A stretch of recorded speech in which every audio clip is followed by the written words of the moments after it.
আরে ভাই সব বোন আসে না ট্যাং তো ভাঙ গেছে ভাই, কই যেতেছুন ভাই? ট্যাংরা লইয়া খুব চিন্তায় আছি। কিদুঙ্গা উঠবে গেলে ট্যাংরা একটু কচকে গেছে। শুনছি ওই বাড়ি একটা ছেলে আছে যে ফু দিলেই সব মানে অসুখ মুসুখ যা আছে সব ভালো হয়ে যায়। সব বোনাস, তাহলে তো আমার ওইখানে যাওয়া লাগবে। চল। ভাই আজকে তো মানুষজন চাইতাছে না। হেই তুই কি আমার শাড়ি নষ্ট করবে? তুই না বুবা, তুই জানোস না? তুই যে কইছি তুই রাহত তাতে না, কারণ গাছেরও চোখ আছে, গাছেরও কান আছে, জানোস না তুই? তোর হেতে কোনো দেওয়ার দরকার নাই, যা হইব সব আমি বুঝাম। তুই টিক মারে বয়ে থাকবি আর খালি ফু দিবি, খালি যেটা কয় আমি এটা করবি। আরে ভাই ভাই সব বোন আসে না ট্যাং তো ভাঙ গেছে ভাই, কই যেতেছুন ভাই? আইফোন আইফোন আমার ছোট ভাই ফু দিলে ভালো হয়ে যাবে ভাই, তাড়াতাড়ি তাড়াতাড়ি আইন, সমস্যা নাই। আপনি এত পাগল হয়েছেন কেন? আমি তো আপনার দ্বারা আইছি। সব বোনাস করতেছে, অত কথা কোনো সময় নাই, তাড়াতাড়ি আইন না লাগে আমি বই রয়েছি, তাড়াতাড়ি আইন না তো যে ভাই বাবারি কি সব এই সব বোনাস কারা এটা আইতাছে, আমি বাপ দিয়ে বইতে গেছি।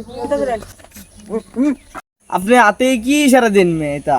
আরে কি কইতাছেন? আইন এটা বুঝতেন না, এটা অনেক গোপন তত্ত্ব আছে। আইন আরে ভাই এই যে আইসুন দেখুন, আমার বাইরে আগে ভাইয়ের সম্পর্কে আমি কয়ে লই। ভাইয়া কিন্তু আমার বুবা, কথা কইতারে না, তার মধ্যে কিন্তু একটা অলৌকিক শক্তি আছে। আমার জানুন কি হয়েছে, একবার শরীরে কি জ্বর আইছে, রি কাঠ পাতা সারা শরীর, মই হ্যাঁ কি হয়েছে পানি ঢেলে দিছে, সব নাশ করছে। তখন তো হ্যাঁ হ্যাঁ বুবা তো কথা কইতারে না, ময়া পরের দিন আবার রি উঠছে উঠতে দিবা, আবার শরীর তো ভালো হয়েছে। পরে তো বুঝলাম যে আল্লাহ যারা সৃষ্টি হলো, বুবা সৃষ্টি করে এর মধ্যে একটা অলৌকিক শক্তি দিছে ভাই। আর একটা ফুটে দিবে, বুঝছাস? সুন্দর দিয়ে ফুটে দিবে, ওকে যাতে একদিনে ভালো হয়ে পড়ে। আমার এই ফুতে কি ভালো হয়ে পড়বো? কি কইতা শুনবে? বুঝতা শুন না, আমি জানি না কইলাম অলৌকিক শক্তি আছে, এক ফুটেই ভালো হয়ে যাবে, 100% গ্যারান্টি। এই যে 100% গ্যারান্টি দিলাম, এটার কিন্তু একটা 100 টাকা লাগবে 5 সেন্ট। এই জন্য আরে দিন দিন তাড়াতাড়ি দিন। আমার কোনো চাপ নেই না, যে আপনার 100% ভালো হয়ে যাবো। কালকে সকালে উঠে আপনার ট্যাঙ্কটা লাড়া দিবেন, আবার কে ফুটবল খেলা দৌড় মারি লাগবে আর ভাই। প্রগত কই গেছিলাম? বিচ্ছু কবিরাজের বারাত গেছিলাম। আমার ট্যাঙ্কের মধ্যে একটু দুঃখ পাইছিলাম যে হ্যাঁ বলে ফু দিলে ভালো হয়ে পড়ে, সবাই নিতে শুনছি। কবিরাজ কেডা?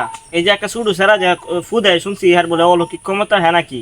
আমি তো জানি হ্যাঁ একটা বন্ড, হ্যাঁ বড় ভাইয়ের চাপে পড়ে হ্যাঁ এটা করতেছে।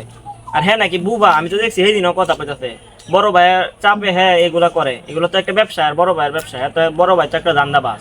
সপনাশ, তাহলে তো আমি তো আগে বুঝি না।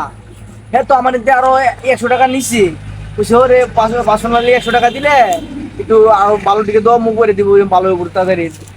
এই সমস্ত কুসংস্কারে বিশ্বাস করো না, আল্লাহর উপর ভরসা করো, অবশ্যই আল্লাহ তোমার ভালো করে দিব। সবকিছুর ক্ষমতার মালিক আল্লাহ তাআলা। এই বিচ্ছু মিচ্ছুর কোনো ক্ষমতা নাই, এগুলো সব ভণ্ড। এই ভণ্ডরার থেকে দূরে থাকবা, আল্লাহর উপর ভরসা করবা, আল্লাহ অবশ্যই তোমার সুস্থ করে দিব। তো আগে বুঝছি না, আমার তো এটা ভুল হয়েছে। আমি যদি আগে জানতাম তাহলে তো ওর কাছে যাইতাম না। এই সমস্ত কুসংস্কার থেকে দূরে থাকি এবং আল্লাহর উপর ভরসা করি। এই সমস্ত কুসংস্কারে বিশ্বাস করলে আপনার ঈমান চলে যাবে।